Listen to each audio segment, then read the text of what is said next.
Merhaba arkadaşlar, YouTube kanalıma hoş geldiniz. Bugün sizlerle birlikte kuşların içerisinde rahat uçabileceği bir kafes inşa edeceğiz. Kafes yapımında ahşap çıtalar kullanacağım. Kavak tercih ettim arkadaşlar çıta olarak. Çünkü diğer tahtalara göre daha hafif oluyor. Bir de işlemesi de çok kolay. İstediğimiz şekle getirmek de çok kolay bu kavak ağacı olan tahtaları. Bunun yanı sıra kontraplak kestirdim. Kafesimin ölçüsü 120 cm olacak arkadaşlar. Çünkü kapılardan falan kolay geçmesini istiyorum. Evlerin kapıları standart olduğu için onun ölçüsüne göre yapmaya çalıştım. Zaten buna biraz şekil verince, kat çıkınca tabii ki biraz daha genişleyebilir. O yüzden bu kapılardan kolay bir şekilde geçmesi için 50 santimetreye 120 santimetre tercih ettim. Bir de böyle alt bulabilmek amacıyla yani bu masaların üzerine tam olabilmesi için bu boyutlar ideal olacaktır. Bundan 2 tane kestirdim. Bir tanesini zeminde kullanacağız. Bu normal kontraplaklara göre biraz daha sert arkadaşlar.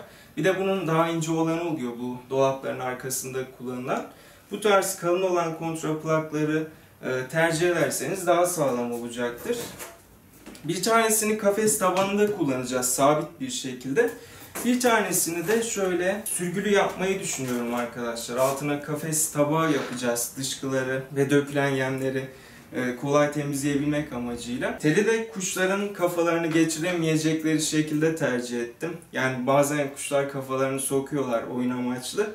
O yüzden onların kafası sığmayacak şekilde kare bir tel tercih ettim. Zaten detayları adım adım o aşamaya geldiğimizde anlatacağım arkadaşlar sizlere. Şöyle projeyi de göstermek istiyorum. Böyle yamuk yumuk da olsa bir tane proje çizmeye çalıştım arkadaşlar. Böyle ev şeklinde olmasını istiyorum çatısının. Biraz estetik görünmesini istiyorum. Şöyle 80 santimetre olacak. Şöyle 120 santimlik çıta ekleyerek biraz eğim vereceğim çatıda. Bir de şöyle 60 santim eklersek gerçekten güzel bir ev ortaya çıkacak çatılı bir şekilde. Aynen bu şekilde. 40 adet şu büyük çıtalardan kullanacağım. Toplamda ise 5500 santimetre çıta kullanacağız. İsterseniz hemen ölçüleri yazarak, ölçüleri çizerek tahtalarımı kesmeye başlayayım. Çünkü kesim işlemi biraz zaman alacak. Tabii siz orayı hızlı bir şekilde geçeceksiniz montaj sayesinde. 8 adet 120 santimlik tahta keseceğim şimdi. Bir tane yuvalık kullanacağım yükseklik vermek amacıyla. Çünkü kesmek zor oluyor düz tabanlarda arkadaşlar.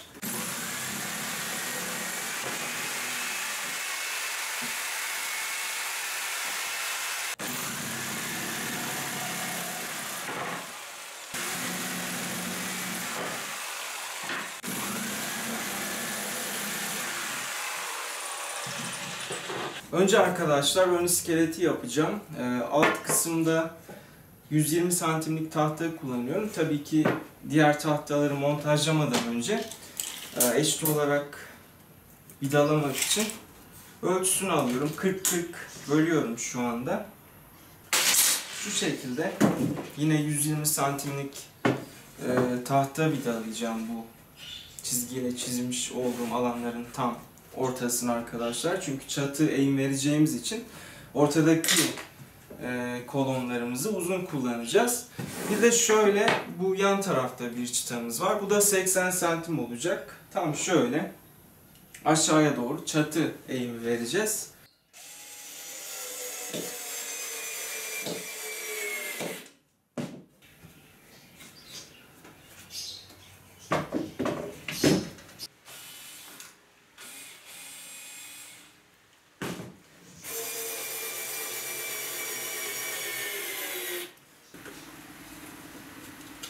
Şu an çatı kısmını yapıyorum arkadaşlar. Yani şu en üst kısmın şöyle göstereyim.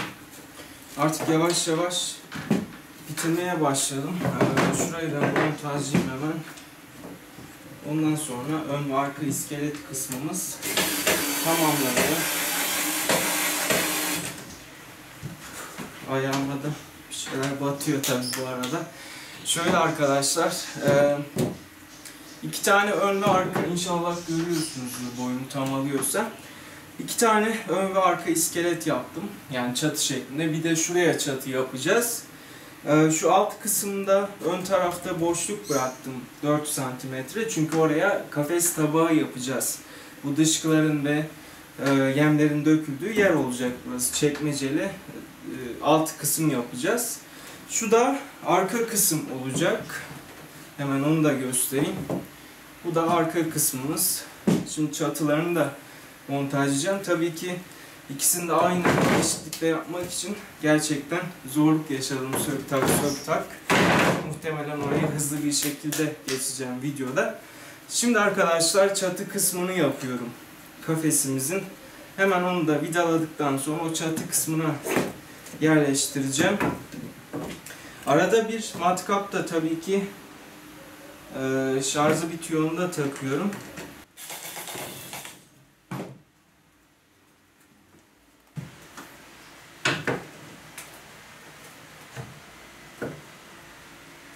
Ön ve arka iskeleti tamamladım arkadaşlar. Artık tel kaplama işlemine geçebilirim.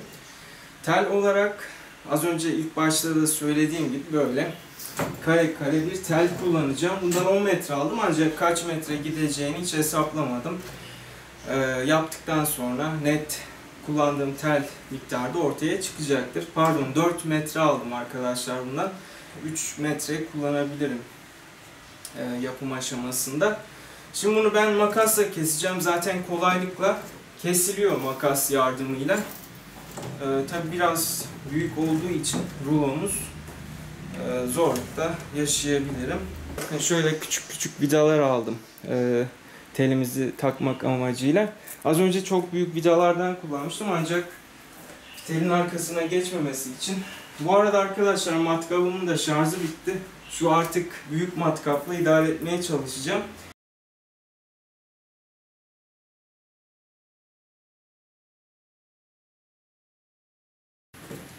Telimizi kesmek için normal makas kullanacağım. İsterseniz bahçe makasınız varsa ağaçların budandığı onlardan da kullanabilirsiniz. Ancak normal makaslarda iş görüyor arkadaşlar.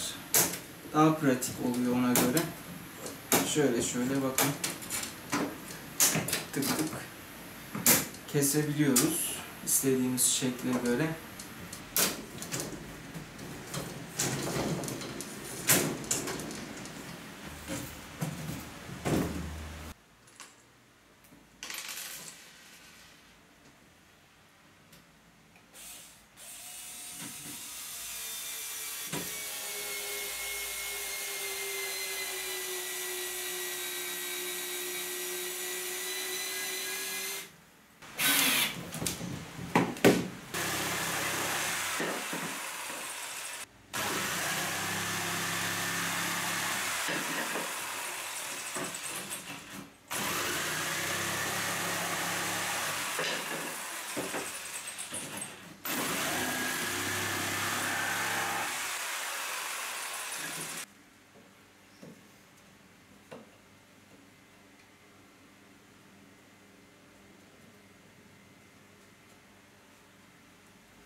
Kafes tabağı için de yine kontraplak kullanacağım.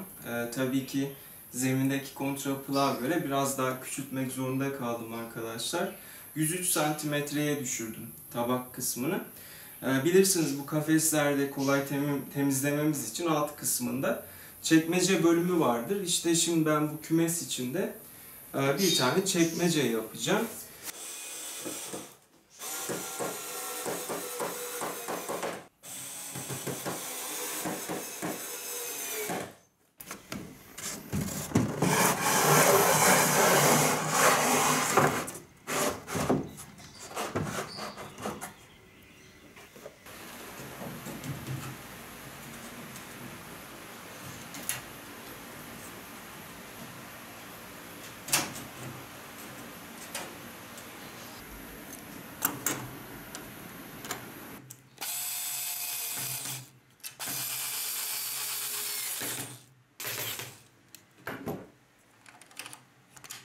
Evet arkadaşlar, gördüğünüz gibi salma kafesimizin yapımını tamamladım. Yaklaşık 40 tane tahta almıştım. Bunlardan 38 tanesini kullandım. Yine 4 metrelik telimizin 3,5 metresini kullandım. Gerçekten de kuşların ben yokken içerisinde uçabileceği, kanat egzersizi yapabileceği güzel bir salma kafesi oldu. Tahta olması da gerçekten çok avantajlı, en azından daha sağlıklı oluyor tahta olan kafesler. Şöyle gördüğünüz gibi bir tane kilit sistemi yaptım. Kapısını açıp kapatabilmek için. Yine burada menteşeler kullandım. Normal bildiğiniz menteşeler. Tabii ki kapı ayarı yapmakta biraz zorlandım. Hafiften yamukluk vardı. Onu düzeltmek için bayağı bir uğraştım. O menteşeleri sök tak yaptım sürekli. En sonunda bıraktım arkadaşlar. Küçük bir çiviyle sabitledim. Yine önümüzdeki günlerde bunun içerisine tüneklerini yapacağız. Bir tane şöyle yapmayı düşünüyorum. Yani şu üst kısma da yapacağım. Orası kuşların terası gibi olacak. Dinlendikleri bölge gibi olacak. Yine alt kısımlara da tünekler koyacağız. Bir tarafta kuşların yemlerini dökemeyecekleri şekilde yem kompleksleri olacak. Yani yeme içme ihtiyaçlarını giderdikleri alan olacak. Bunun dışında arkadaşlar kendimiz oyuncaklar yapacağız, aksesuarlar yapacağız bu kafesin içerisinde. Kafesi kendimiz yaptık. Oyuncaklarını da en azından kendimiz yapalım. Evde yapabileceğiniz şekilde olsun. Bu tarz tahtaları yapı marketlerden ya da evinizin yakınında marangozlar varsa onlardan temin ederek yapabilirsiniz arkadaşlar. Tabii ki bazı marangozlarda çıkma tahtalar da oluyor. Mesela yapmış oldukları çalışmalar sonucunda artan tahtalar da oluyor. Bu şekilde de bulabilirsiniz. Ben eskiden çıkma tahtaları marangozlardan alarak daha uygun fiyatlı oluyor hem de. Tanıdığınız biri varsa ücretsiz bile verebilir işine yaramıyorsa. O tarz tahtaları zaman içerisinde toplarsanız bu şekilde bir salma kafesi de projelendirerek yapabilirsiniz kuşlarınız için. Telleri kare kare olanlarından tercih ettim, kuşların geçemeyeceği şekilde kafalarını. Bu yan kısma ise arkadaşlar şöyle göstereyim. Bakın şu yan kısma sonradan tel yapmaya karar verdim. Kontraplak yapacaktım ancak her iki tarafta kapalı olursa bu kez aydınlık sorunu oluyordu. Onu önlemek amacıyla oraya da tel yaptım. Zaten çatımızı biliyorsunuz, böyle tahtaları tek tek sıraladım. Şu vidaları saklamak için şuraya ince süslü çıtalar düşünüyorum. Yapı markette görmüştüm, böyle şekilli şekilli çıtalar satılıyordu bunları gizlemek amacıyla. O tarz bir şey yapabilirim ya da şöyle evlerde oluyor ya, ahşap evlerin çatısında. Onlardan da süs olarak yapabilirim buraya. Biraz daha üzerinde oynanırsa, bu kusurları gizlenirse daha da güzel olabileceğini düşünüyorum. Bana göre gerçekten güzel oldu. Daha önce yapmıştım bir tane, ona göre daha güzel oldu bu. O çok yamuk falan olmuştu. Tabii o zaman acemiydik.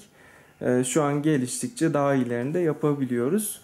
Önümüzdeki günlerde bunun içerisine aksesuarlarını yerleştireceğiz. Diğer videoda yaparız tahminen. Kuşları da yerleştiririz. Bugün arkadaşlar bu ayın ilk başlangıcını böyle bir ahşap kafesle yapmaya çalıştım. Yeni videolarımdan haberdar olmak için kanalıma abone de olabilirsiniz. Bir sonraki videoda görüşmek dileğiyle. Kendinize iyi bakın. Hoşça kalın arkadaşlar.